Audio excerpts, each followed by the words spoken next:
এক গ্রামের বাজারে হঠাৎ শুরু হলো অদ্ভুত চুরি। প্রতিদিনই চালের বস্তা, আটার বস্তা আর দোকানের সামগ্রী উধাও হয়ে যেত। গ্রামবাসীরা রাতভর পাহারা দিল, দিনেও নজরদারি করল, কিন্তু চোর যেন ধরাই দিচ্ছিল না। ব্যবসায়ীরা একসময় হতাশ হয়ে পড়ল।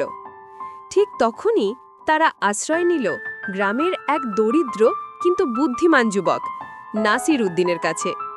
নাসির উদ্দিন বলল, আজ রাতে পাহারা দিও না, শুধু তোমরা সবাই তোমাদের বস্তার নিচে একটা ছোট ফুটো করে রেখো। সবাই অবাক হলেও শেষমেশ তার কথা মতো কাজ করল।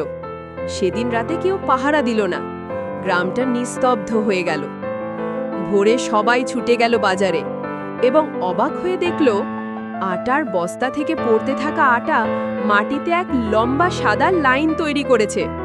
সেই লাইন ধরে এগোতে এগোতে তারা পৌঁছে গেল পাশের গ্রামের এক ঝুপড়ির কাছে।